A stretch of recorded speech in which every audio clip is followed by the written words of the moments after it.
Ah, still waiting.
It's like Christian. So he asked about the live view, so he could bring in a live view, but he can't bring in another camera. He said it's okay for me to bring a live view. Video cable, we good to go. I'm just gonna go right into this. Got it. Thank you.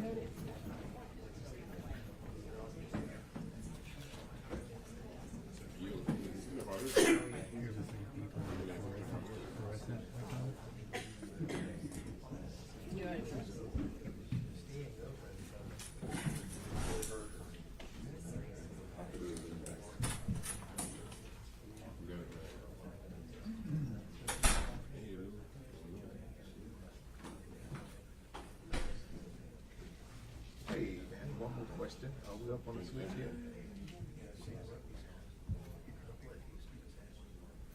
1 o'clock. 1 o'clock, yes. Okay, thank you, brother. Everything's acting out here, so that's why. Good. Thank you.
That makes sense.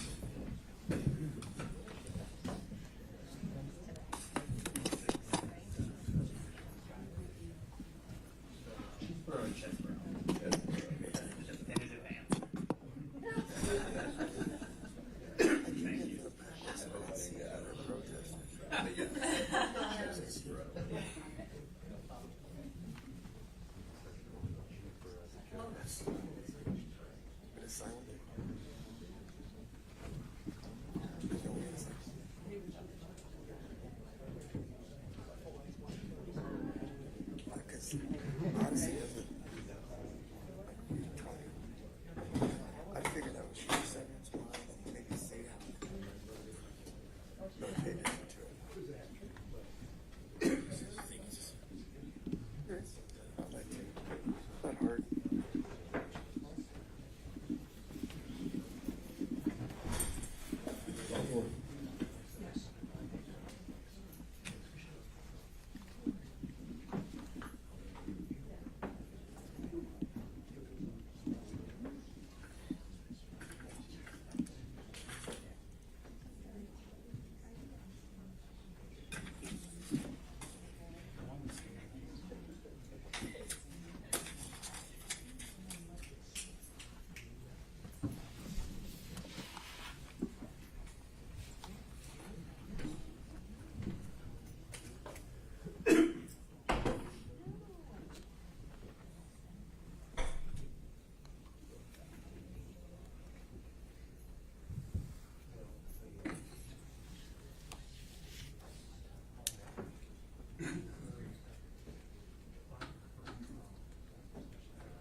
Sir, keep it check.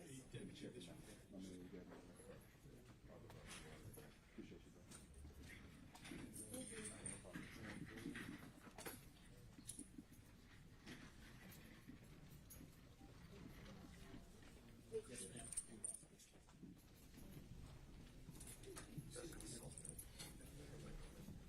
Which section?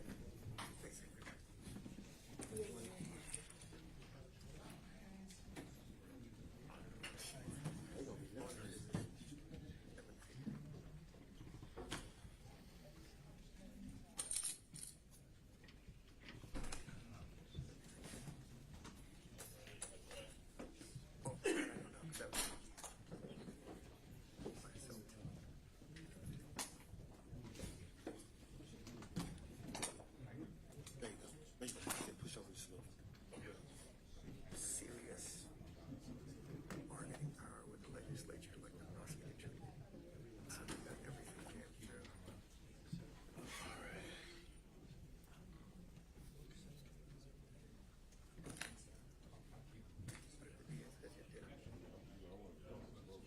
It's basically Tommy is just Miranda wanted to have the pardon given by saying everything is spelled out. Really? Well, in this case, he was advocating. My point is, when you're shooting in advance, you don't remember a lot of stuff. Talking about it.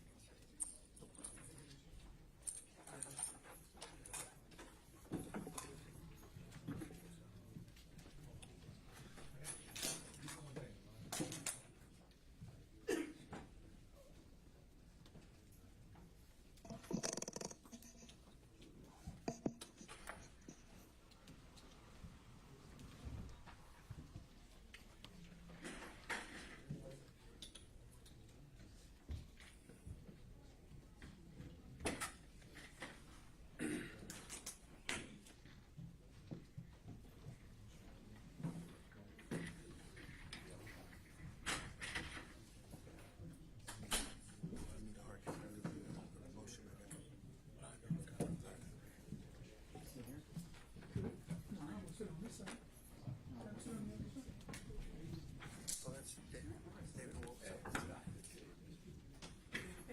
What do you see? Sure, David Wolf. Like,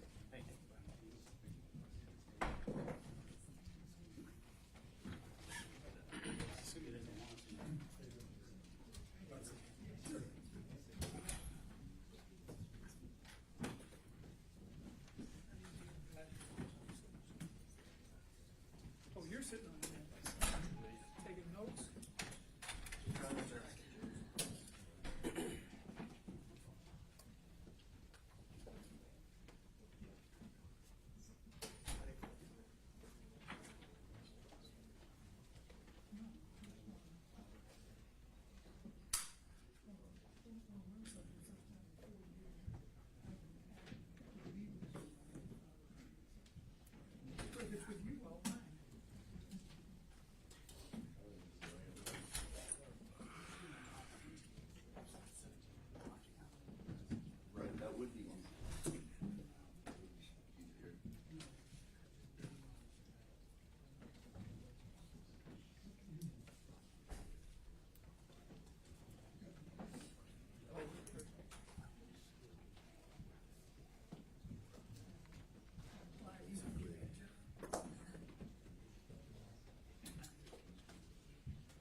I know here.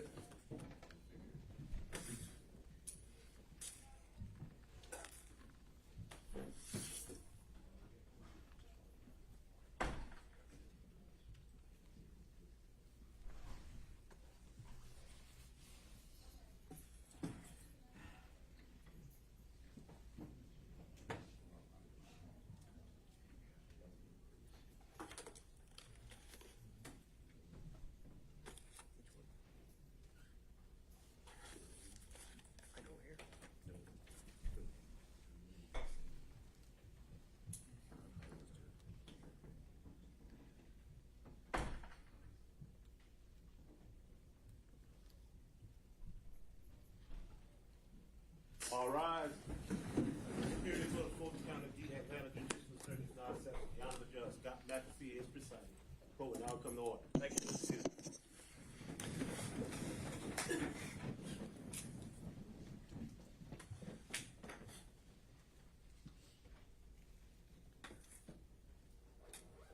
All right, let's go on the record with 23 SC 188947. Who do we have as lead counsel for the state today?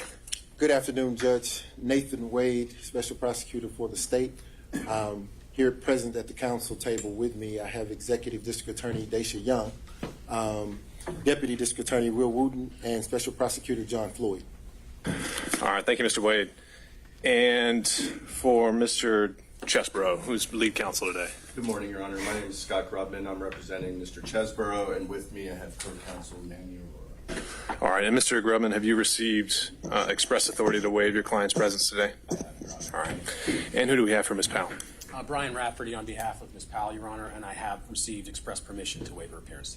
Okay, thank you, sir. All right, so just a few preliminary thoughts before we kick things off. To be clear, the scheduling order we entered for Mr. Chesborough earlier last week didn't contain any kind of a ruling on severance. So the plan would be to try to resolve as many of these issues as we can this week and to begin entering scheduling orders for the remaining defendants by either the end of this week or the early next week. So with that, is there anything else we should take up before diving into argument? Mr. Wade? Judge, the court had asked the state to be prepared to respond in its notice of the hearing, asked the state to be prepared to respond to a certain questions, a good faith estimate in terms of time, how many witnesses, and so forth. We're prepared to do that if the court would like. Okay, well, let's do that during your argument Okay. in response after we hear from defense on their motions. Okay. Okay, so I think just taking it alphabetically, there were two motions we'd scheduled to be heard today from Mr. Chesborough. So, Mr. Grubman, floor is yours, and I think the idea would be to try to limit this to 20 to 30 minutes. We'll see where the discussion takes us and go from there. Would Your Honor, would it be acceptable for Your Honor if me and my co-counsel, Mr. Aurora, there's kind of a natural split. I'd like to talk about the kind of groups of facts that will go to both of our motions, both the motion to sever counts and the motion to sever from Ms. Powell. I believe the court indicated you would want to hear arguments on both.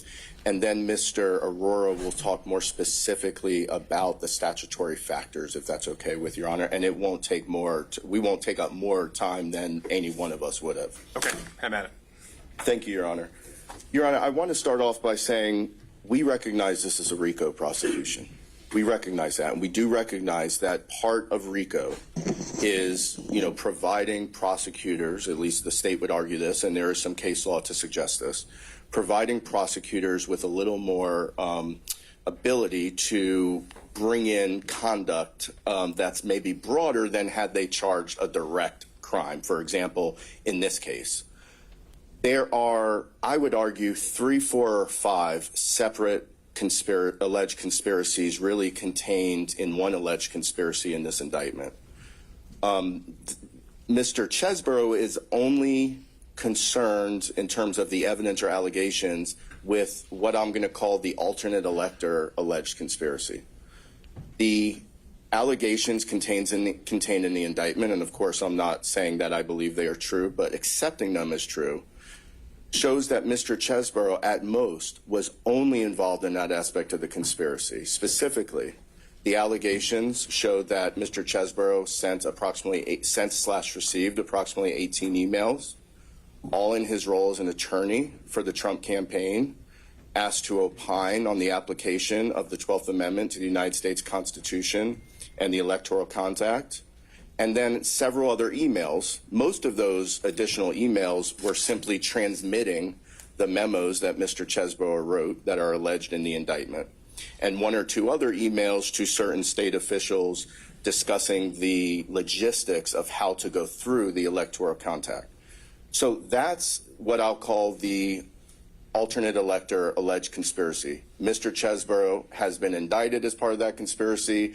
He's alleged to be part of that conspiracy. Obviously, we will defend those charges, but that's conspiracy A, if you will. Then there are two or three other conspiracies. With all due respect to Ms. Powell, and nothing I say, of course, in this should indicate whatsoever that I'm commenting on the evidence against Ms. Powell. And I apologize. I know that's not Ms. Powell, but her representative, Mr. Rafferty. Ms. Powell is alleged to have engaged in a conspiracy, again, just accepting the allegations in the indictment as true, dealing with the computer systems down in Coffee County, Georgia. And those computer systems, as we allege in our indictment, Mr. Chesborough, or I'm sorry, in our motions, Mr. Chesborough is not even alleged to have undertaken anything, even remotely related to the Coffee County conspiracy, which I'll call it. Then there's a third alleged conspiracy.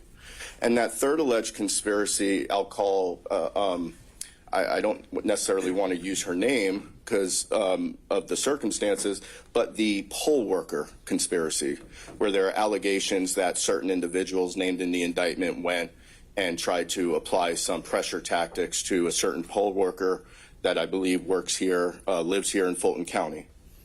That is also a conspiracy that in no way, shape, or form involves Mr. Chesborough. And again, that's not my defense take on it.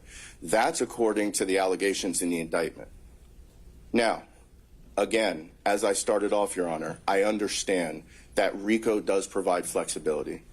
What I would argue to the court, however, is that, of course, RICO does not overrule all of the rules and statutes and constitutional provisions that ensure that Mr. Chesborough not only has a speedy trial, which of course he's already demanded, but a fair trial. And Mr. Aurora will talk more about the detailed case law, but it's pretty clear here, Your Honor, that if this case were allowed to go to trial with either all 19 defendants, which obviously it seems like that's probably not going to happen, but even with just Mr. Chesborough and Ms. Powell, you're going to have two cases in one. You're going to have, and I'll be very interested to hear the government's good faith estimate of evidence and witnesses, but you are going to have days, if not weeks, God forbid, maybe even say months, given some experience in some other high profile cases that are happening in this building under the RICO statute. You're going to have weeks, if not months, of testimony just related to the Coffee County allegations. And because, I mean, if you've just reviewing the publicly available information related to the Coffee County allegation shows that at least how the state indicted it, it's a alleged wide-ranging conspiracy involving various people, involving very specific allegations about computer trespass and the like. And then you're going to have a full trial, same trial, but somehow you're going to have another full trial within that same trial about the alternate electors. Now, I suspect that the government is going to, or the state, I'm sorry, is going to say, well, it's all connected with the same purpose, and therefore it makes sense to keep all these charges together and keep all these defendants together. But, Your Honor, I would ask you to please keep in mind that the purpose that we're talking about here, I mean, I guess you can say the purpose is to elect Donald Trump president. But if that were the purpose, and a prosecutor could use a purpose of that magnitude to try to tie together charges and defendants that otherwise have nothing to do with each other, then, you know, before we know it, millions of people, literally millions of people could have been charged in this conspiracy. These are totally separate cases, Your Honor, and I believe, as you'll see from my colleague, Mr. Aurora, who will get up and talk about the case law. Thank you for allowing us to do that, because he's a lot more on top of that than me. And as you'll hear from Mr. Rafferty, I suspect on behalf of Ms. Powell, it is going to significantly affect these defendants' rights to a fair and impartial trial. Why should Mr. Chesborough have to deal with a jury who's going to sit there for weeks, if not months, and listen to all of this evidence related to Coffee County and Ms. Powell? He's never been there. He's never met Ms. Powell. He's never emailed, texted, or called her. He's never spoken with her directly or indirectly. And although I'm not trying to steal the thunder from my colleague, Mr. Rafferty, on behalf of Ms. Powell, same is to be said for Ms. Powell. Why should Ms. Powell have to sit there for weeks and months hearing evidence and testimony about the alternate slate of elector alleged scheme when she's not even alleged to have any involvement in that? And again, for the third and last time, I'll go back to, I do understand that RICO exists, whether we like it or not. The prosecution chose to bring this case under RICO, although they could have very well brought this case specifically against individuals who are charged with individual crimes, but they chose not to, and that's their discretion. But, Your Honor, that should not override Mr. Chesborough's right to a fundamentally fair trial. It's in the state constitution, it's in the federal constitution, it's in the Georgia Code. And I'm really worried that allowing evidence related to all of these other counts and all of these other defendants, in particular, in this case, Ms. Powell, will very seriously jeopardize this. I think, as Mr. Aurora will make clear, it is clearly well within the discretion of the court, if not, as we argue, mandatory to grant this severance from Ms. Powell, and also to grant the severance we asked for related to the counts that don't affect Mr. Chesborough.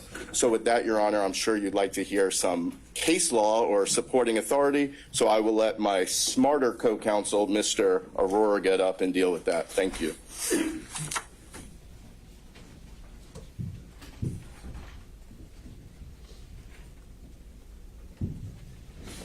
Good morning, Your Honor. Which motion do you want me to address first, the severance of the counts or the parties? Yeah, why don't we dive into the severance of defendants? I think that's the one that we might have more to talk about.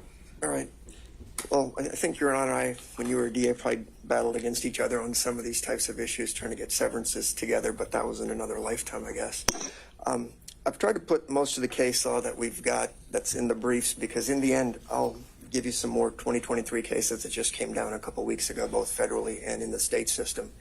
But in the end, I think a fair assessment is it's your decision. I mean, there's nothing that says if X then Y or if Y then Z. It's just basically you're going to have to weigh the options. Is it my voice or is it ringing? There might be a little bit of a feedback. Okay. So with regards to the severance, with regards to Ms. Powell, I'll go ahead and start the court off with Henderson versus State, and I've highlighted it for the state. And may I approach, Your Honor? Sure. That just came down about 2.5 weeks ago. And if you go towards the second to last page on the back, I've highlighted that for the court and for opposing counsel. So as you'll see at head notes 40, 41, and 42, like it says, everything's basically in your discretion. But in this case that just came down a couple weeks ago, what we were talking about is sort of highlighted in regards to sort of similarly the facts in our case, right? The first issue is going to be, is there going to be any confusion about the evidence? Are there conflicting defenses, antagonistic defenses? And in the end, is there going to be confusion as far as that goes?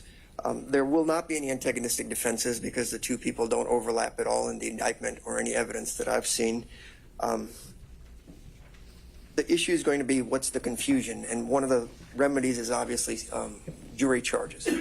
And in your case, the question becomes how many jury charges can you bring, can you provide to the the jury, as far as trying to understand all these types of things. So this case that I gave you is a RICO case involving gang-related type charges. And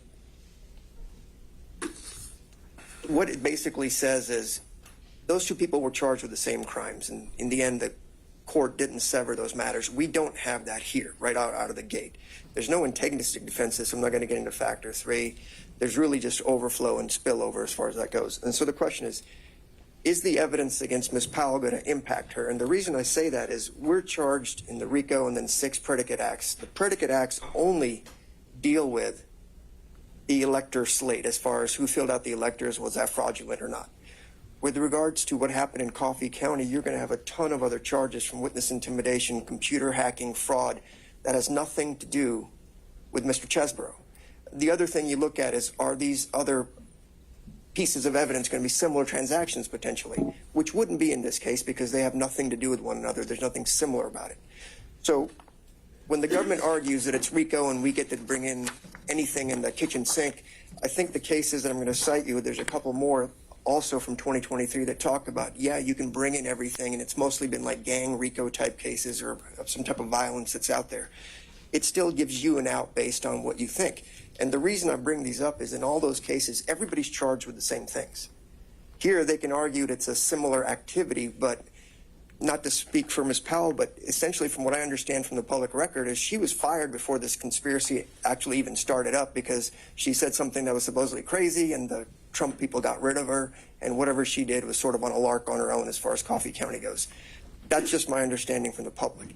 Again, I just want the court to focus in on what type of evidence would come in against Ms. Powell versus what we're charged with, which is solely paperwork and legal opinion on 3 different memos and some emails. So with that, I'll approach the court on a RICO case that dealt with drug dealing that just came down in the federal courts in March of this year. It's out of the 9th Circuit. Again, I've highlighted everything that I believe to be relevant with regards to this case. Mr. Rowe, what's the site on that? The site will be 2023 Westlaw 2620418. And if Your Honor would look at just above head note 7, it's going to be about 3 or 4 pages in. I realize the bottom of my pages have sort of been cut off, but it would be if you just fold over 3 pages, and I've highlighted it.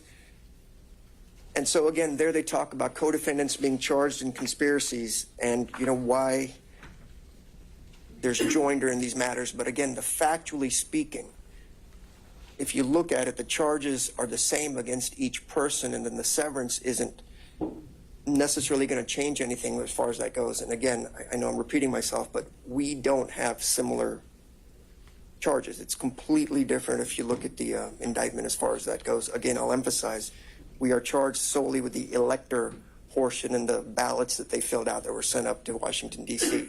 versus Ms. Powell isn't charged with any of that. She's charged with, I guess, computer fraud and some other things as it goes to Coffee County. And lastly, before I rest on this part of this argument, the seminal case that came down dealing with suppression would have been Zafiro versus United States back in 1993, Z-A-F-I-R-O. Again, I'll highlight that, Your Honor. And this also is a drug conspiracy because almost all the RICOs and the conspiracies, unfortunately, dealt with drugs and violence, and this is sort of an outlier or a case of first impression for all of us here. And if Your Honor goes to the head notes that are labeled 8, 9, 10, 11, 12, and 13 on the 3rd page over, they talk about the risk of a fair trial in this situation. Again, in Zafiro, they didn't grant the severance because the parties were interacted, and they just mostly talked about antagonistic defenses because one co-defendant would say the other guy did it, I didn't know anything about anything. But they also talk about what evidence could have been admitted that wouldn't be considered against someone else. And so in our position is, if you look at Georgia case law, it talks about would they be similar transactions so they could come in or some other vehicle. None of that exists here in this case. And like Mr. Grubman said, they're essentially different mini conspiracies within this entire RICO Act. And so what evidence are you pointing to that's inadmissible in your trial than would be in another? With regards to Ms. Powell, we would object to a lot of that stuff because it would impugn our character as far as being associated with somebody, which they'd have to prove. Now, granted, it's admissible if we're going to trial together, but you would have to give limiting instruction after limiting instruction after limiting instruction as far as that goes. And at some point, if we're going for a week or a month or however long the trial is, I don't want the baby to get thrown out with the bathwater. That's why I'm emphasizing. We are charged with sort of the intellectual part of this case, right? We wrote some memos talking about how the ECA and the 12th Amendment works, and that's a separate motion we filed that we'll need to take up in the future about those issues. And then specifically in Georgia, we sent 2 emails to the head of the Republican Party as alleged. That's it. In the RICO counts, there's 160 some odd overt acts. As the court knows, there's an overt act, which doesn't have to be a crime, and there's predicate acts. We are not labeled as having committed any predicate act in the RICO conspiracy in this case. We then have 6 substantive counts, all that deal with whether the electors are fraudulent or not, and whether they filled out the paperwork was forgery or not. That's essentially all of it. With her, you don't have that. You've got what happened in Coffee County as far as, did we have computer fraud, computer trespass, did we intimidate people, were we suppressing the vote, things like that, that, you know, I've read about and I've seen the public atmosphere which is going to come up. That has nothing to do with us. Our whole point is, we were 1,000 miles away from here. We wrote intelligent memos based on our experience in the Gore versus Bush campaign, which we also worked on. And we basically said, if there is a valid underlying offense, then the ECA and those arguments that I'm making could be valid. We had nothing to do with the actual shenanigans, allegations, whatever, in the state of Georgia necessarily themselves. And that's where I'm trying to distinguish it. Because you could very easily say it's just 2 defendants, so there may not be a confusion of who's what, but you're essentially running 2 trials simultaneously in here. And so I don't think giving limiting instructions with me objecting to all of it is fair. And I think that's what Zafiro and some of the other cases talk about. And I brought those up because even though they ruled against us and everything, the analysis was relatively sound. And in the end, it says you can do what you wish because there is no specific X then Y situation. So that would be my argument with regards to Ms. Powell. So let me unpack a few of those because so under the kind of traditional 3-prong metric we're looking at, one of the recurring themes is spillover evidence. And if you're saying that essentially what we've got are 2 different trials or 2 different conspiracies that have been joined under this umbrella, and you've said that Mr. Cheesebro never even interacted or knew Ms. Powell in any way, where's the spillover there? If they've actually never interacted and these counts are entirely separate, as you keep kind of pointing out. Well, the spillover is essentially, I mean, we can't hide sort of the elephant in the room that sort of overglosses all this stuff. I don't know what evidence the government's going to try to present with regards to how they prove the RICO conspiracy or the knowledge or those types of things. What I'm saying is, yes, there's going to be separate evidence going up against Ms. Powell, but at some point, the sheer volume of it all, there's going to be sort of a connection. We're sitting at the table together, and that carries a lot of weight. Your Honor's one of the very few judges that's done a ton of trials as far as that goes, and you know the impact that's going to have as far as that goes. There's just a reality. I don't know if there's a legal theory that says it out there, but you and I both know that's going to happen. And I'm not discounting that it might be, you know, obviously inconvenient and burdensome, and it might take a lot of time. But do we have any case?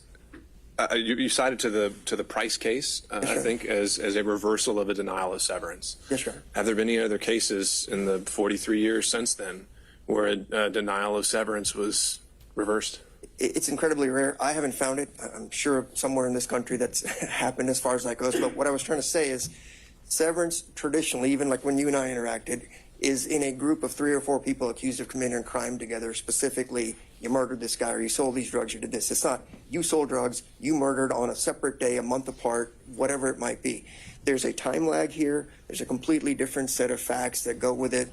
There's no interaction or knowledge as far as the parties go. So there's no way for us to presume how much damage that the evidence against one person might eventually spill over regardless of the instructions. And that's what I cited to you in the Griffin case, you know, out of Georgia from 2000 by the Supreme Court.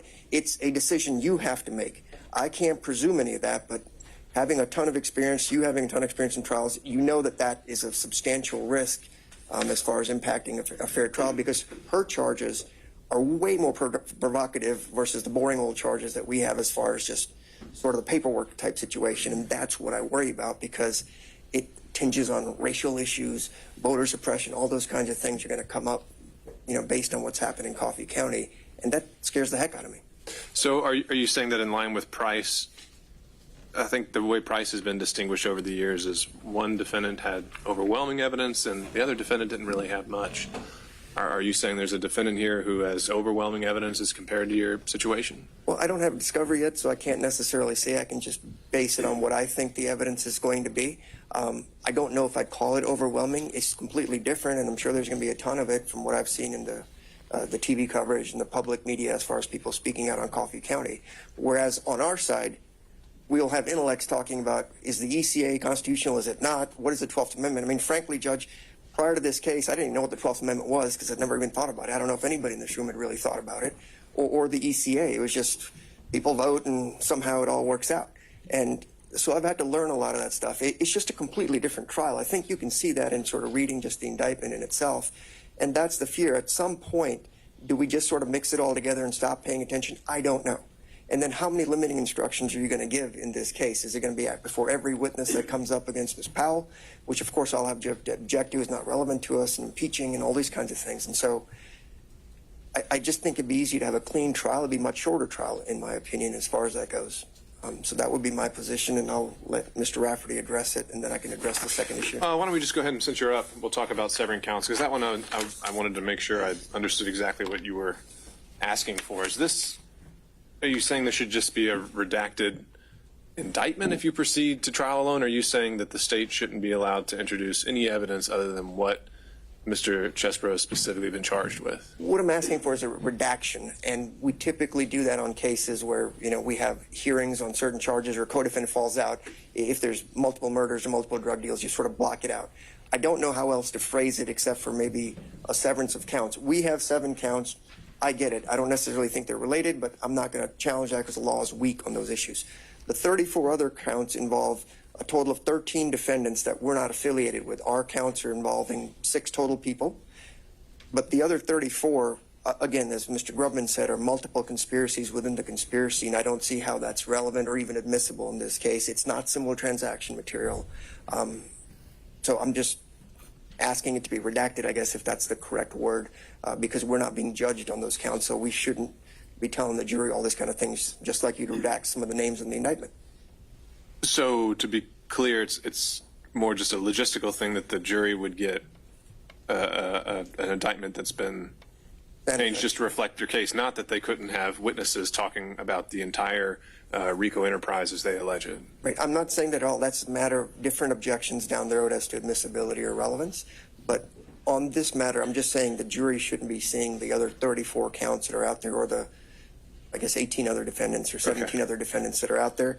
I did cite Durden as far as your discretion, but that's, again, more about counts I've been charged with, trying to sever something apart. We don't have that time distinguishing. All our actions are within basically 2 weeks, so I'm not going to waste your time with that. I'm just saying what the other 34 counts deal with, the time frames are different, the people are different, the charges are different, and so I would just like a sanitized indictment, whether we go alone or with Ms. Powell, as to those counts, because I think the court can see, obviously, there was some prejudice there, having to read off a 98-page indictment when only, I think, 6 or 7 pages apply to us.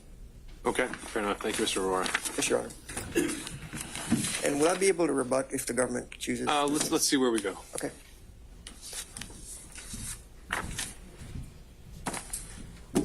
Good afternoon, Your Honor.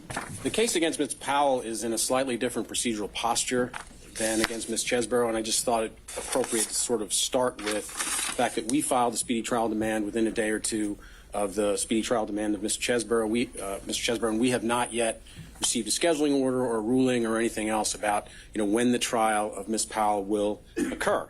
My experience as a former federal prosecutor and in federal court under the Speedy Trial Act is in situations where you have multiple defendants like this, if one defendant makes a demand for a speedy trial or two, as we have here, the court has the discretion under the Speedy Trial Act in federal court to still push the case down because some other defendants, as we have in this case, have said they're not ready for trial. That's ordinarily what happens in federal court. But here in state court, looking at the state law and the state Speedy Trial Act, by virtue of our demand and the various severance motions that other defendants have filed saying they're not ready for trial, I think Ms. Powell has to be severed out from the remaining 17.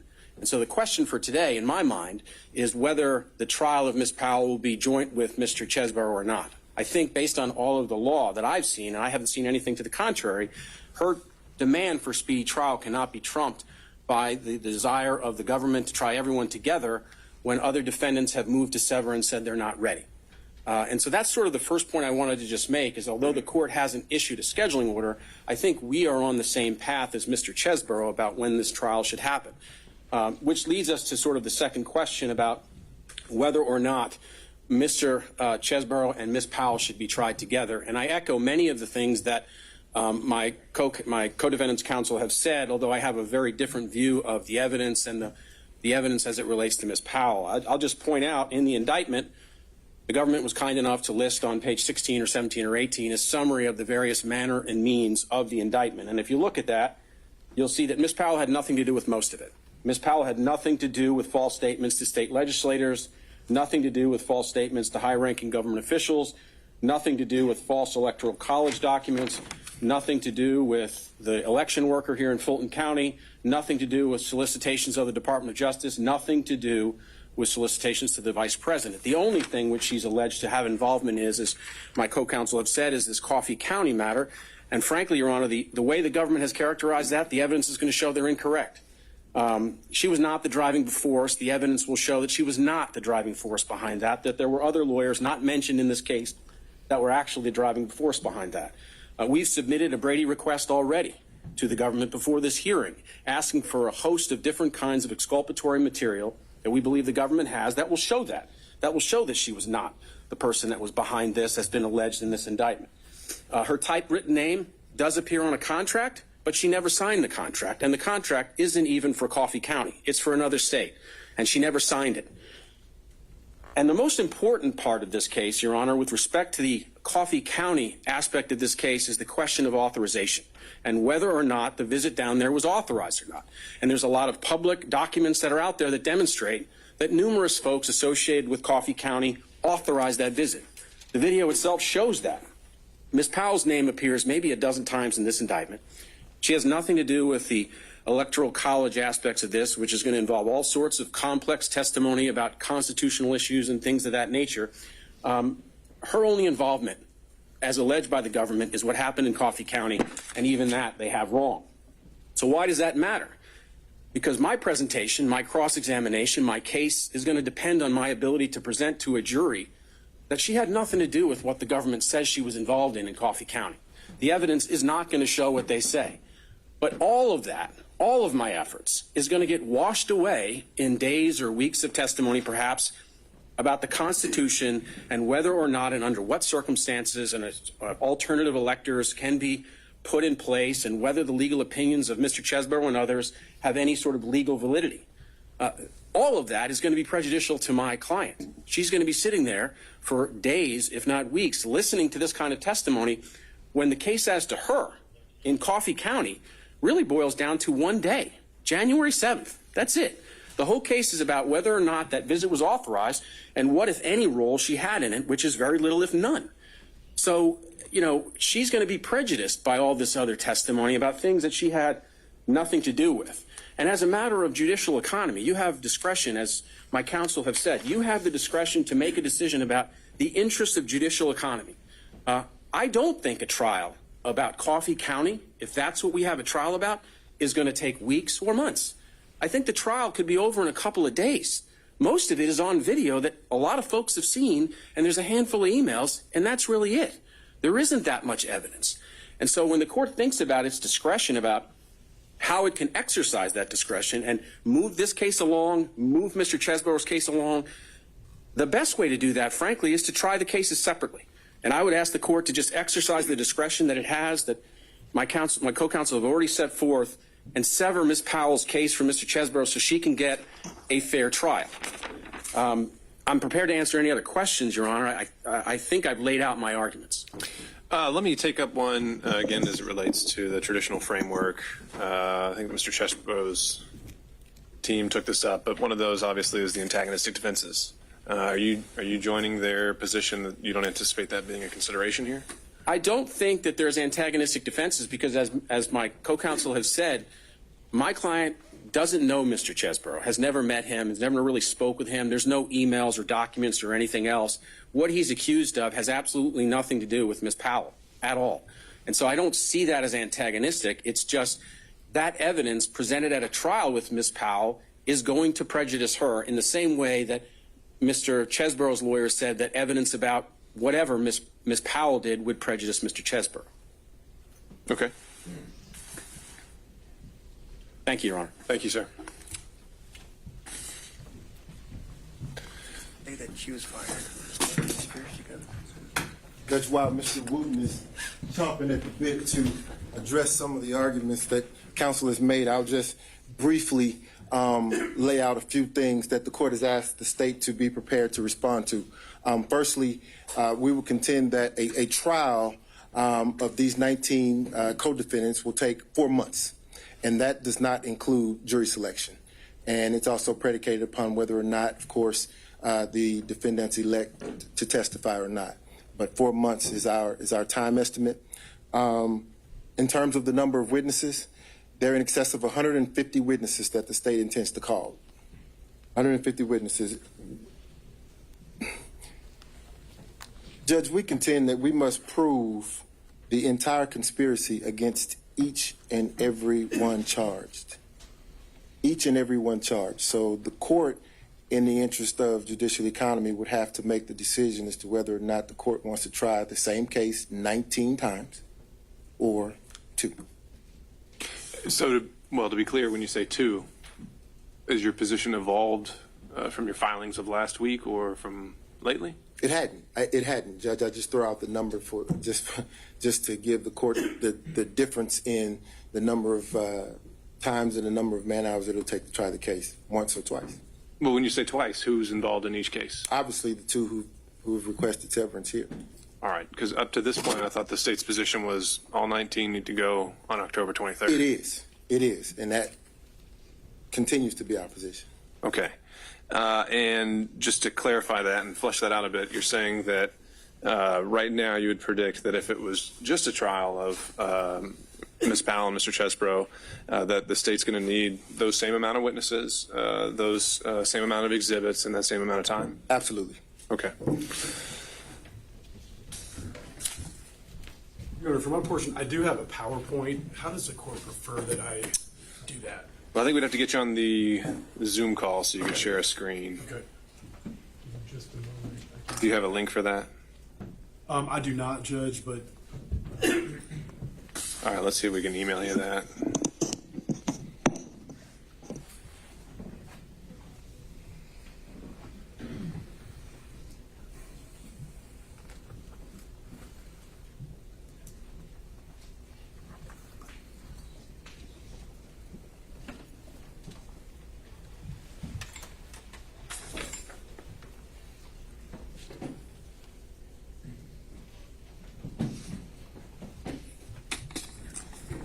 Does the government have a paper copy of the PowerPoint that it can share with counsel? Yes.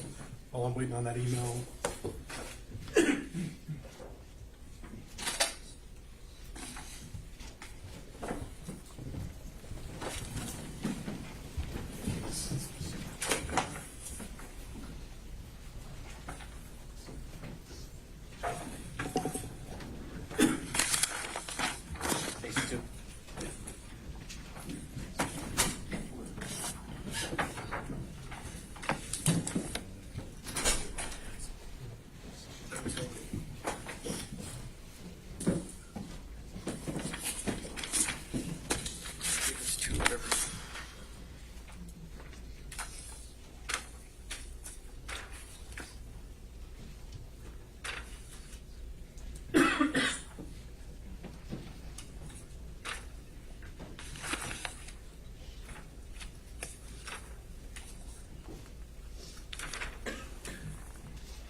Judge, I'm not seeing that email come through.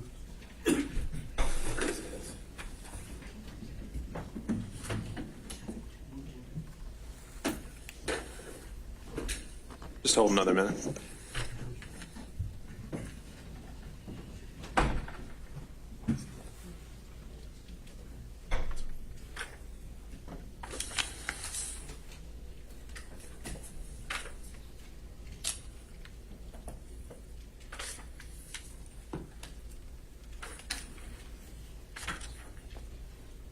Your Honor, if we're using, I'm sorry, is it all right? I'm sorry, I had knee surgery 2 weeks ago. So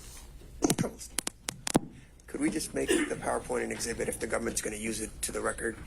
We want to make it an exhibit? That's I would ask objection here with this S1. No objection, Your Honor. All right. And do we have an extra copy for Ms. Smith? We could share ours. I can share with Mr. Rafferty if they don't have an extra copy. So you can Judge, I did have a copy for the court, but I could convert that to an exhibit if the court prefers. Sure.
Judge, I've got the meeting ID. I just don't have the passcode.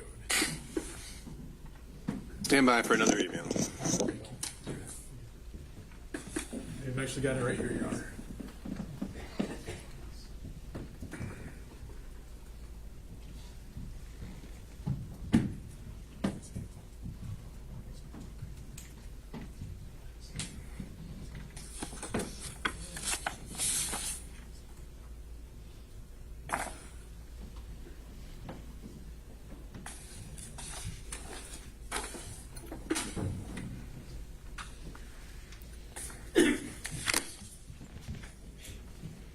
Judge, may I go ahead and share screen?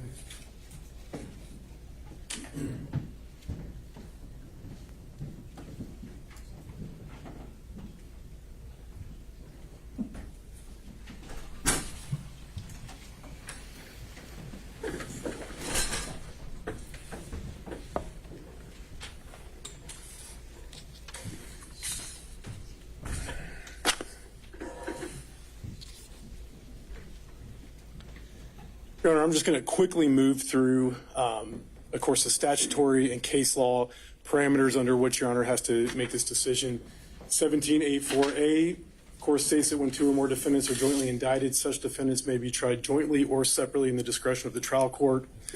And our case law, we're relying on Collins versus Estate, 312 Georgia 727.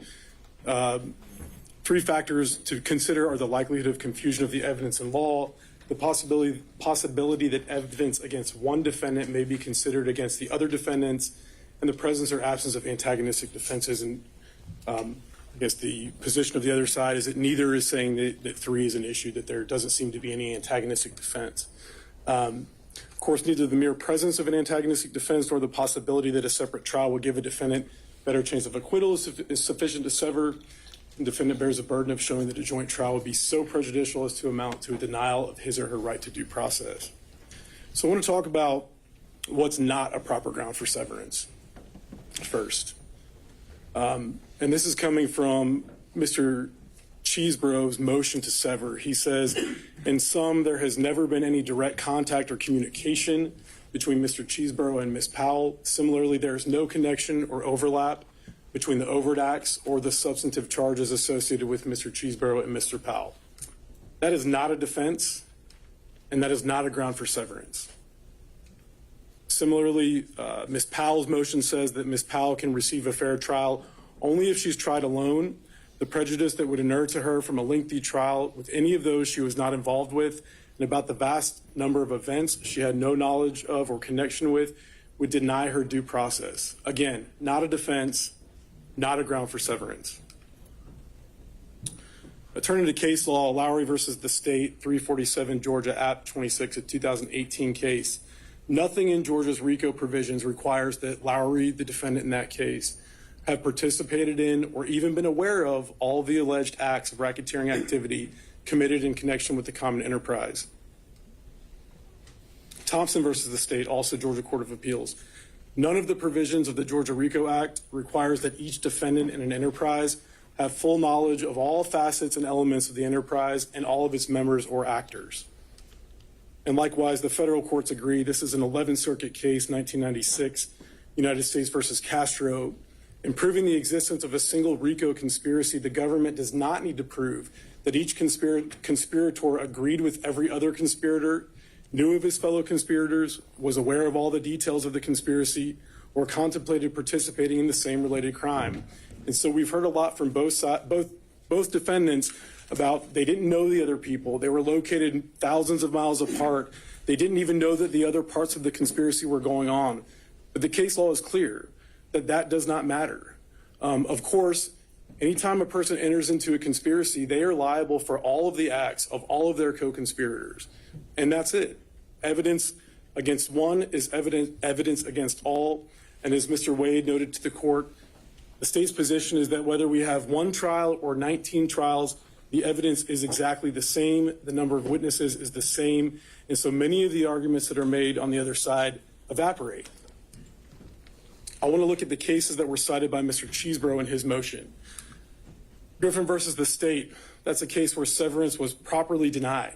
It is not a RICO case. Brown versus the state, another case where severance was properly denied, not a RICO case.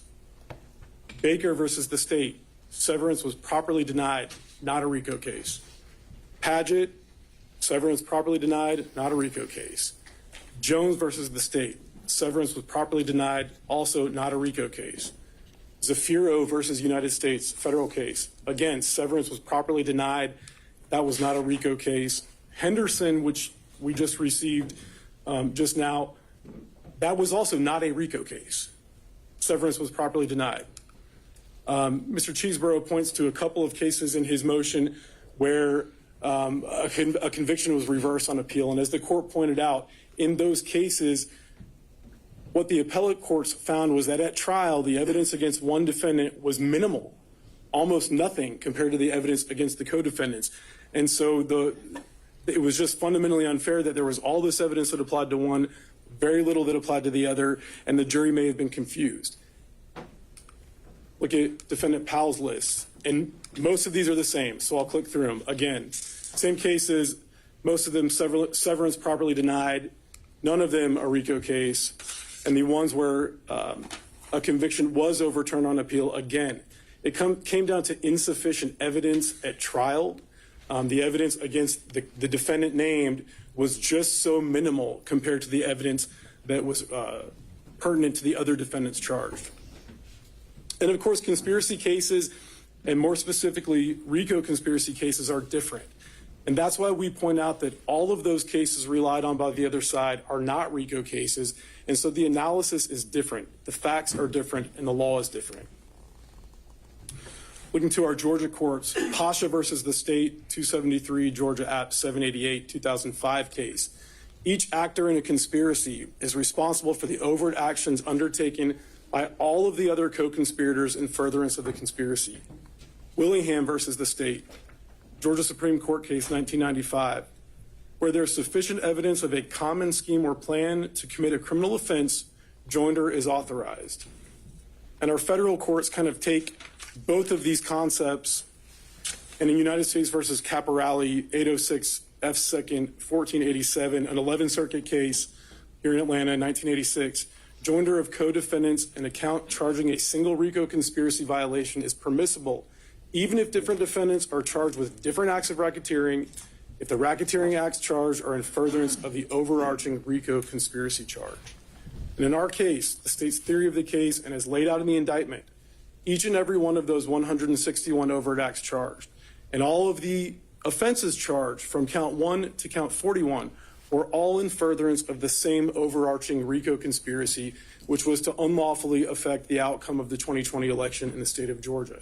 Every single one. I understand the other side's argument that, my client's over here in Coffee County, my client's over here in Wisconsin or wherever sending off emails.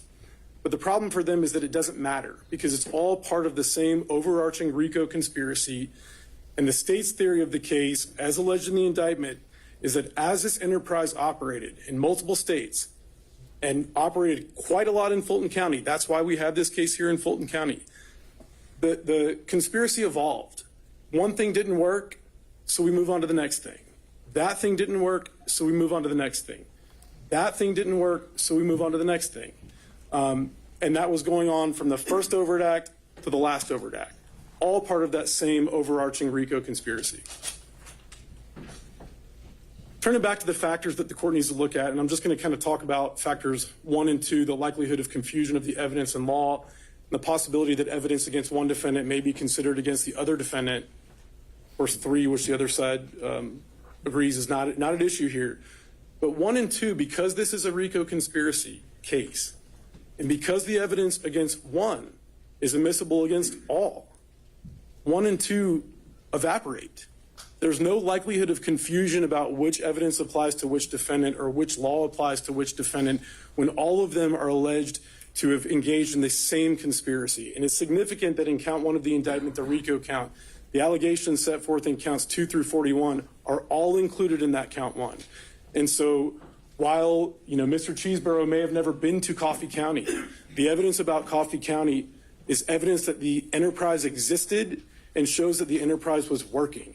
And because it's a conspiracy case, Mr. Cheeseborough is liable for what happened there, and it's admissible evidence. Again, going back to our federal court, since any evidentiary spillover, and the court asked about this issue, since any evidentiary spillover is vitiated where the evidence in all events would have been admissible against the movement, in the context of a conspiracy, severance will rarely, if ever, be required. This is a First Circuit Court of Appeals case, and we submit that as persuasive authority here. Again, turning to another example, United States versus Diaz, a Second Circuit case from 1999, and a federal RICO conspiracy case from the Second Circuit involving the Latin Kings. Even when a defendant was implicated in only 1 of 9 separate murders carried out as part of a pattern of racketeering activity, a joint trial was proper because all of the evidence was admissible against each and every one of the defendants to show multiple things, not just that they committed an act, but to show the existence and nature of the RICO enterprise and to show a pattern of racketeering activity on the part of each of the RICO defendants, as well as his or her relationship with the enterprise itself. And I just love this quote because I think it sums it up. Again, it's an 8th Circuit Court of Appeals decision, persuasive authority, but there in United States versus Kehoe, the 8th Circuit said that it will be the rare case, if ever, where a trial court should sever the trial of alleged co-conspirators. The other side pointed a little bit to this, but I did want to mention that any potential jury confusion can be addressed by other means other than severance, such as an instruction to the jury to separately consider the evidence as to each defendant. Now, again, the state's position is that because this is a conspiracy case, because it's a RICO conspiracy case, that all of the evidence is admissible against all of the defendants. But even if even if there were some issue or to be extra cautious, the court could give a limiting instruction. And the state's position is that it would not be limiting instruction after limiting instruction after limiting instruction, because again, all the evidence is admissible against all the defendants. Also, the defendants completely ignore a long line of cases in Georgia that affirm the denial of severance for Georgia RICO Act violations, all decided under these same principles that I've just talked about. First, Chancey versus the state, Georgia Supreme Court, 256 Georgia 415, a 1986 decision, Evans versus the state. I think we've got the sites here. We can look at those later. Sure. And those are provided to counsel, and Your Honor, I have copies of those as well for you. So under these principles, the defendants cannot satisfy the first 2 prongs likelihood of confusion of the evidence in the law, the possibility that evidence against one may be considered against the other, because that's allowable. That's exactly what a RICO conspiracy case is allowed to do. I don't think I need to talk too much about the third prong because of the statements of the other side. Just would hit that defendant has to show that a joint trial as it relates to the third prong would have to amount to some sort of a denial of a due process right. And we don't believe that's the case here. Palmer versus Estate, just to point out a few, Georgia Supreme Court case where the Palmer court highlighted certain situations where there was an antagonistic defense, Barge, Metz, Lauren, and again, won't get into those because of where we're at. But the bottom line there is that it has to be prejudicial as to amount to a denial of his or her right to due process. Also want to talk about public policy. Public policy, and our courts have hit on this issue, strongly disfavors severance in complex conspiracy cases for several reasons. One is judicial economy. There's been arguments on the other side that somehow severing any of these defendants out would be more economical. I'm not quite sure how that works. I think one 4-month trial is shorter than multiple 4-month trials. Same witnesses, same evidence. Minimizing the inconvenience and trauma on victims and witnesses. And I want to remind the court that part of this RICO conspiracy involves victims. There are victims in this case that were targeted by members of the enterprise, and their lives were turned upside down. And that's an important part of this case, and having those people come and testify multiple times over and over would both inconvenience, but more importantly, traumatize them. Consistency of the verdicts. And I've got a little bit of case law that talks about that. Efficient use of state resources and fundamental fairness. Justice Scalia astutely observed, it would impair both the efficiency and the fairness of the criminal justice system to require, in all these cases of joint crimes where incriminating statements exist, that prosecutors bring separate proceedings presenting the same evidence again and again, requiring victims and witnesses to repeat the inconvenience and sometimes trauma of testifying, and randomly favoring the last tried defendants who have had the advantage of knowing the prosecution's case beforehand. He goes on to say, joint trials generally serve the interests of justice by avoiding inconsistent verdicts, enabling more accurate assessment of relative culpability.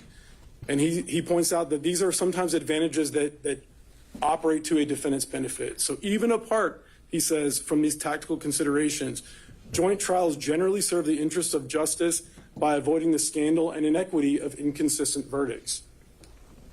And our Georgia courts agree. They agree that economic use of resources is an important and legitimate concern. Montgomery versus the state, 156, Georgia App 448, a 1980 case. In a case where the same witnesses, the same evidence, and the same charges would be used against all defendants, thus affecting judicial economy in the use of physical facilities, time of witnesses, jurors, and court personnel. The trial court must consider these efficiencies against the possible conflicting interests of joint or multiple defendants. And the 11th Circuit, again, agrees. United States versus Brown, 2007 decision 505 F3rd 1229. We find considerations of judicial economy to weigh heavily against severance in light of the substantial systemic interest in handling this complex conspiracy case in one trial. And in that case, it was a 2-month trial. State, as we've represented to you, Judge, believes that this would be at least a 4-month trial. So defendants, the state's position, have not met their burdens as to any of the factors set forth in Collins. The case presents no likelihood of confusion of the evidence or law applicable to any defendant because all of the evidence is applicable to all of the defendants. All of the law is applicable to all of the defendants. And 2, evidence against any defendant may properly be considered against each of the defendants in a RICO conspiracy case, so there's no risk of this spillover effect. Just to mention 3, again, they concede that that's not an issue here. That's all I have, Judge, unless you have any questions. Just a few. So these, again, the 3 factors, those are just, would you agree that those aren't exclusive? Yes, Your Honor, absolutely. All right. So we're really supposed to take into consideration the circumstances of the entire case and anything that just might be present in this case and may not be in others, right? Yes, Your Honor. So I guess some of the things I think we need to think through, to me also, it's more this position that we still need to have all 19 people at the table 47 days from now. And maybe this is something, if you need to tag team in with somebody else on the council, one of the first things I kind of want to talk through is potentially how removal affects this. So I know your estate is currently litigating this issue with multiple of the co-defendants in federal court. And while that's happening, until a decision is made, we can't issue a judgment of conviction here, right? Yes, Judge. Now, no matter how Judge Jones rules, isn't either party going to have the right to appeal that ruling? That is correct, Judge. Our position is that both sides would have the right to appeal. And so the 11th Circuit could take any idea of how long to weigh in? As long as they need to. Right. So it could potentially, even optimistically, be a 6-month turnaround just for the 11th Circuit to come up with a decision, right? Yes, sir. So if it's a 4-month trial that starts in October, we're potentially sitting at a point where we've presented the entire state's case, maybe even the jury has returned a verdict, but we can't enter that judgment of conviction until the 11th Circuit comes to a decision. Is that kind of the scenario we're playing out here? Judge, I think... Excuse me, if we can have a moment, Judge.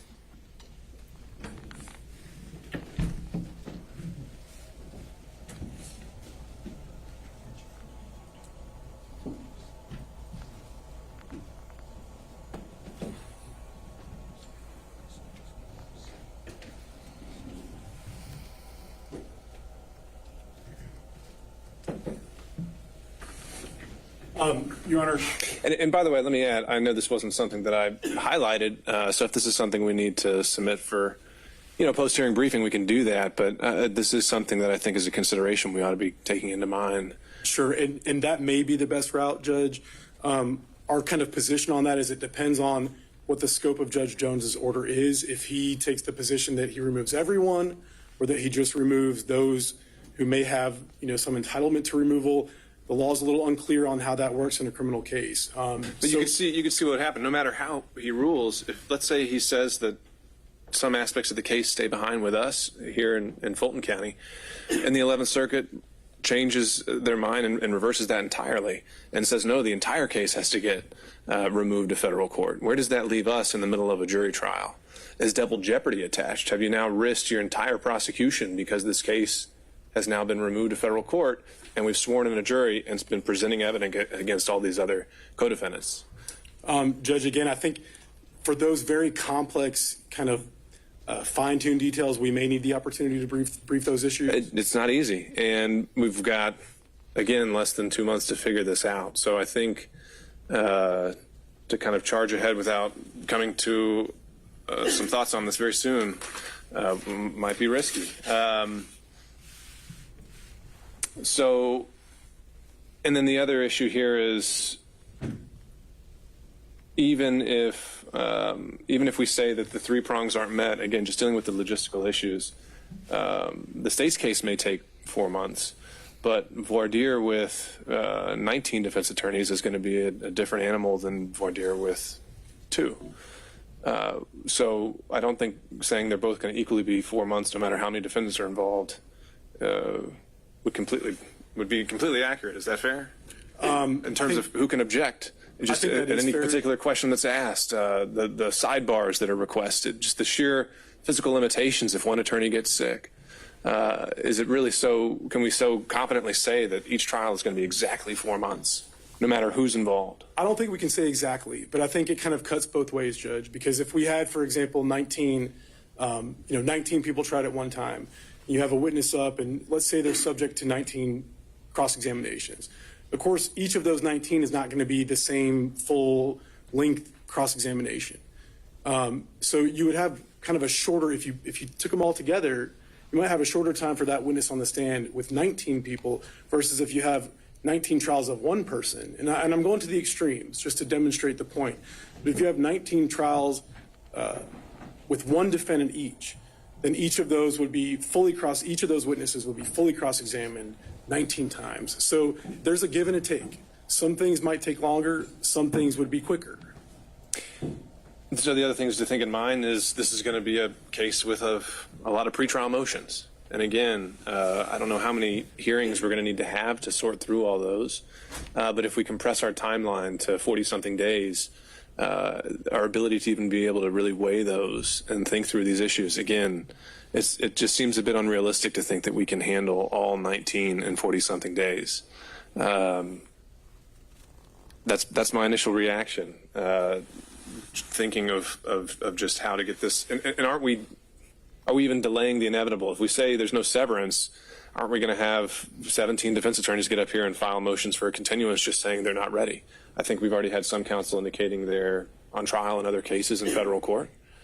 And if we're just going to be sitting in a position where we're having to consider a continuance motion in 40 days, why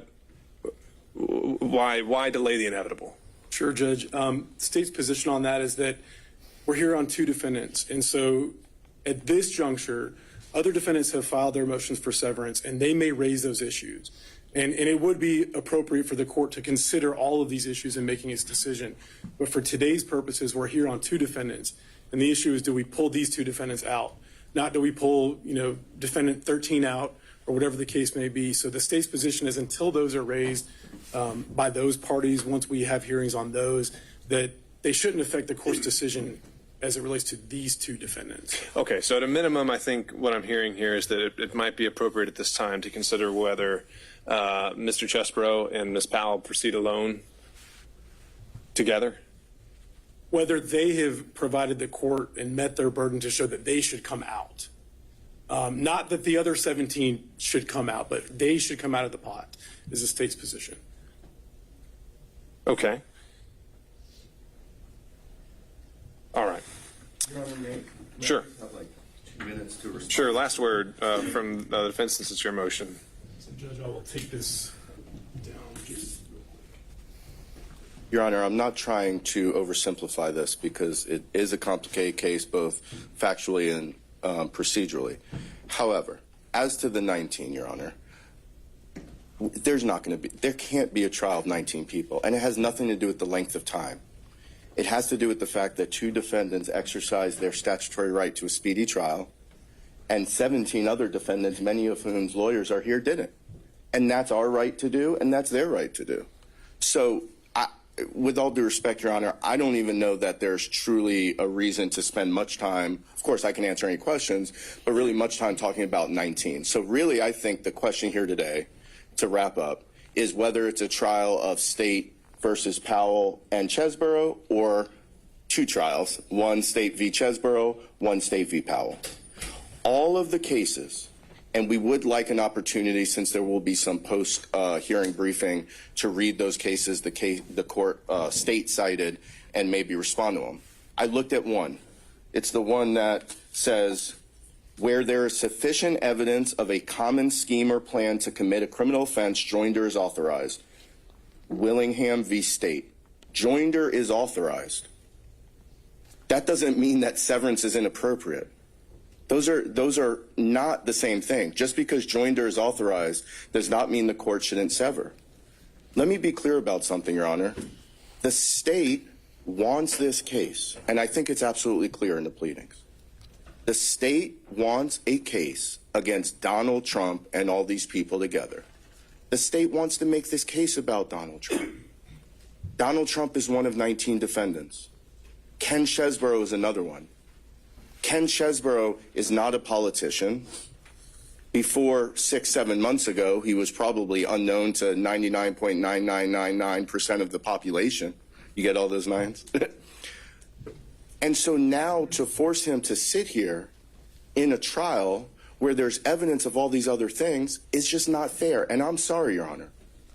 They have a slide here. RICO is different. Sure, it's different. I acknowledged that in my opening. But what this slide does not say is that RICO overrides the rules governing fundamental fairness, constitutional and statutory protection that are designed to protect defendants. This Willingham case, and upon information and belief, I believe most of the other cases cited by the government are Cases like murder. The Willingham case is a murder case. It's a murder conspiracy case. Certainly, the state understands the difference between 3 and 4 people being charged with one single conspiracy versus 19 people being charged with 3 or 4 different conspiracies. And, Your Honor, if the court were to take the state's arguments at face value, there would almost never, if ever, be a RICO case that can ever be severed. And think about what that means. It means that the state of Georgia and the various district attorneys throughout the state can use the RICO statute, can take 3, 4, 5, 6, 7 different conspiracies, and at their sole discretion, with no oversight by any court, say that they're one, bring them in one indictment, and then we're all stuck together. And quite frankly, Your Honor, let's compare and contrast this to the YSL case going down a few, I don't know if it's floors down or up, I think down. That YSL case, I don't know much about it, but I know enough. I've watched it TV, listened to podcasts. It's a common conspiracy. Yeah, there were different overt acts being done towards the same conspiracy, and therefore the state can try them together, but it's one conspiracy. And that's where I think if you read that Willingham case, where there is sufficient evidence of a common scheme or plan, how, Your Honor, is the plan down in Coffee County, if it's a plan, the alleged plan, have any commonality other than electing Donald Trump, Your Honor? Half of the United States took some act towards electing Donald Trump. If that were the only thing that mattered in terms of connecting all these as a common conspiracy, there would be no rules of due process. And the last thing I'll say, Your Honor, is I will go back to what we said at the beginning. I think it's perfectly clear here that this trial does not have to last 4 months. Because what the state is assuming is that, let's say, Your Honor grants our severance motion and allows us to try our case just Chesborough and then Powell separately. Well, they're saying, well, it's all going to be the same evidence. Not necessarily. Obviously, the time hasn't come to file motions in limine, but we will obviously file motions in limine regarding the admissibility of certain evidence, certain extrinsic evidence of other acts that we don't think are relevant. And we have the other motion to sever the counts. And no one motion, I don't think, Your Honor, should be, they all, obviously, I know the court has to rule on all of them independently, but I would argue, Judge, that you should consider them jointly in terms of figuring out the big picture here, which is, it is within the court's control to... Well, let me clarify something, because I think the argument of the motion to sever the counts really wasn't so much as a ruling on Yes, Your Honor. limiting the evidence, just as a logistical, here's the indictment we're going to hand the jury. And I meant altogether. So if you combine, let's say Your Honor was to grant that, it would be a significantly pared down indictment. Then, assuming that we're going to file motions in limine that kind of track the same type of arguments, right? The things that I know Your Honor is not going to rule on this until we file it, but you might expect that if Your Honor grants a motion that says, all right, these 50 things in the indictment don't get read to the jury, it's probably a pretty good chance either way that we're also going to file a motions in limine to say that evidence of those things that have nothing to do with Mr. Chesborough also can't come in. Your Honor, the bottom line is the state cannot be allowed to call something RICO and the rules are out the window. It wasn't what the General Assembly intended. It's not consistent with just basic principles of due process and fundamental fairness.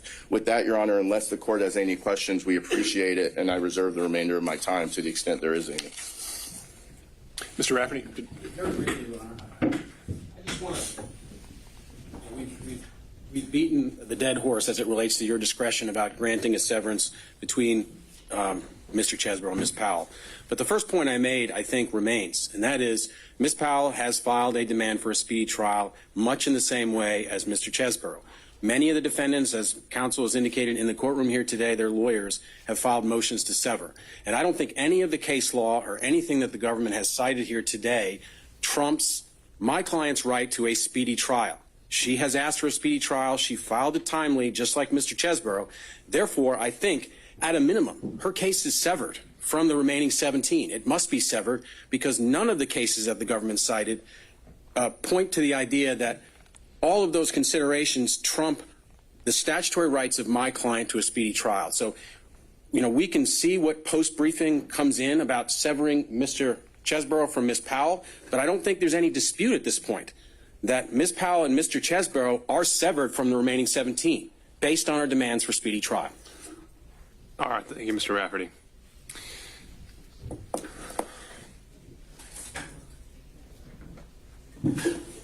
Your Honor, just briefly, just for the purpose of the record, I want to make clear that there is a dispute about severing the 2 from the 17.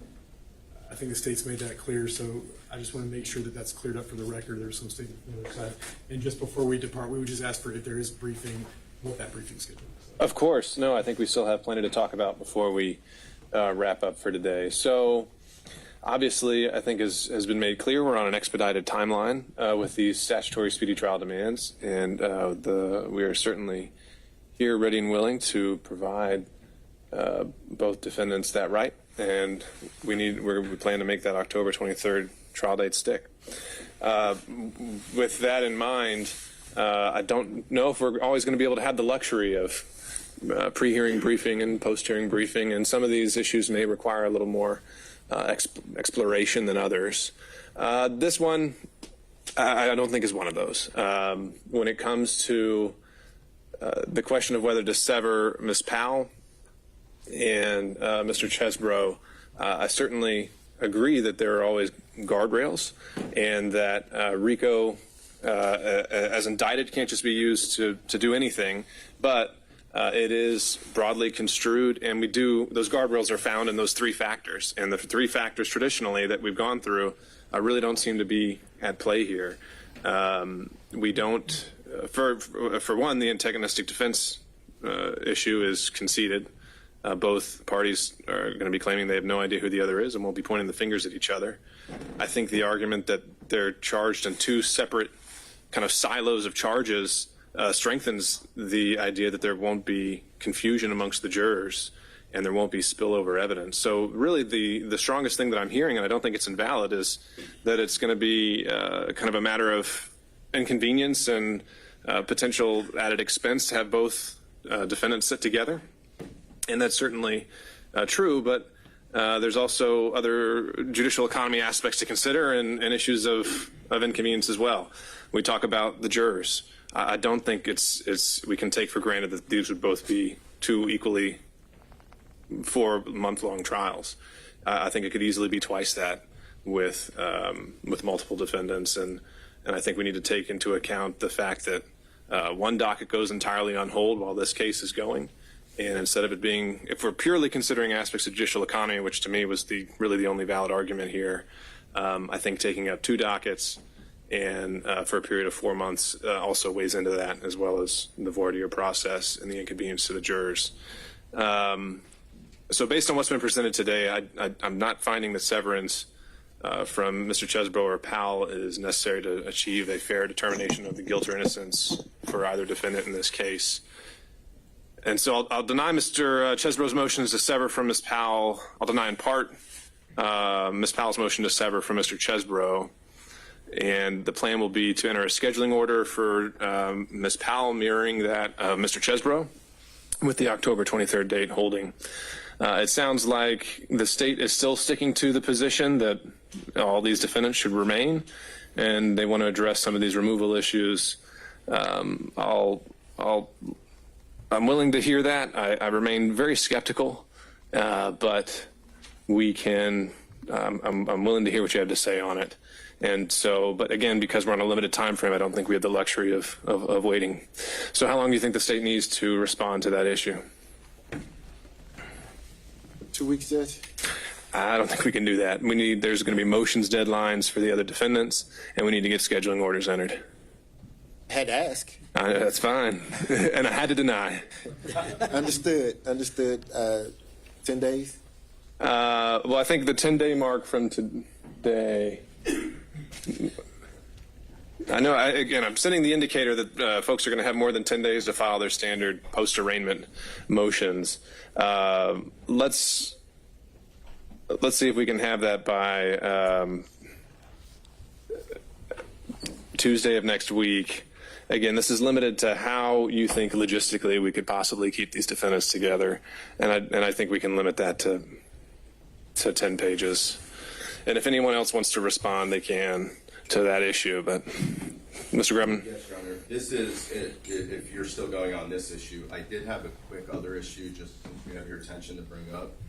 We do have a pending motion to talk to the grand jurors. Right. Let me get to that. So, again, knowing that Mr. Chesbrough and Ms. Powell are hurtling forward and the motions are going to keep coming in, I don't think it makes sense to just have these all pile up.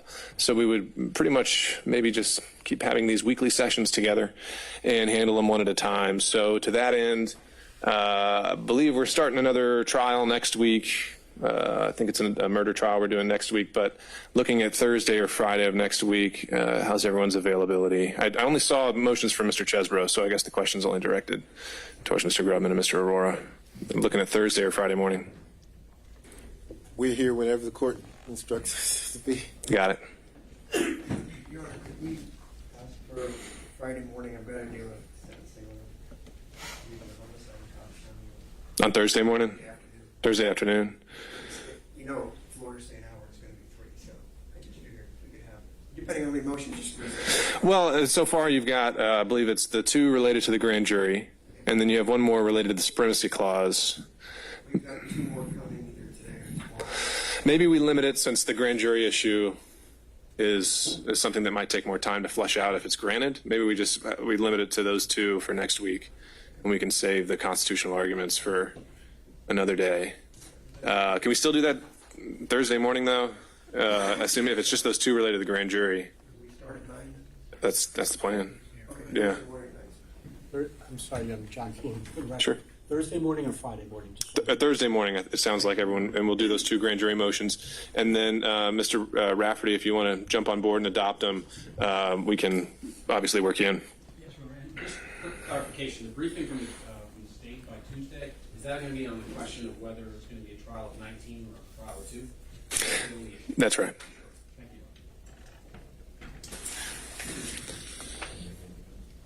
Nothing else from Mr. Chesbrough at this time, Your Honor. Okay. Thank you, Mr. Grubman. Anything else we should address since we're all here together? Real quickly, Sir, yes, sir. some of the lawyers for some of those other defendants are in the courtroom may well have an interest in the issues and the arguments that the government makes about whether it's a trial of 19 versus a trial of 2. And so are those other lawyers permitted to submit some kind of briefing in response to whatever the government says? I think that would be fine. I think some already have. I think folks have already been submitting severance motions saying that they're not ready, that there are conflicts, and so that might very well suffice. But certainly, I'm not going to foreclose that opportunity if they want to be heard in more detail. So we'll send out an email to everyone indicating as much. And relatedly, then on Thursday morning, will we potentially have some discussion of that motion as well, that briefing? We can. Again, I think by then I'm hoping to have already ruled and issued some scheduling orders because we need to get that clarity so we can focus on what lies ahead. Anything else? No, Your Honor. Okay. Anything from the state? No, Judge. All right. Thank you all. See you next week. Thank you, Judge.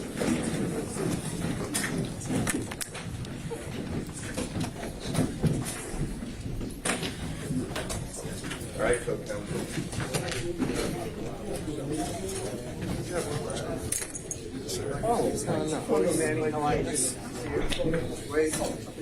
Walk around. You can do it in 3 weeks. Yeah.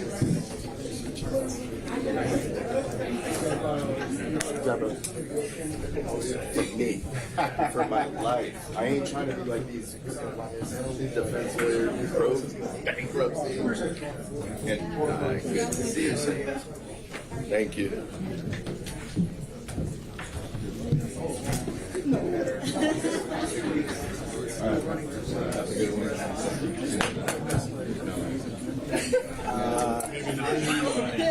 I can do the dive. Okay. Ready to try out?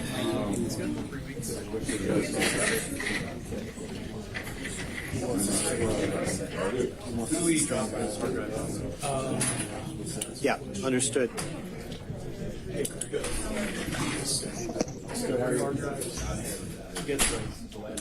Drop off the 2 terabytes. Yeah. Who do we? I don't have it with me, but I'll. We come at the front desk, third floor. My name on it. Second chance we can run.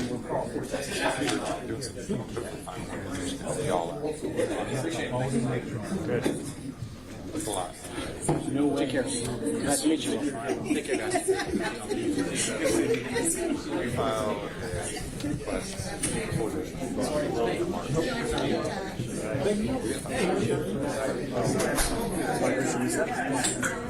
don't have everybody else option out.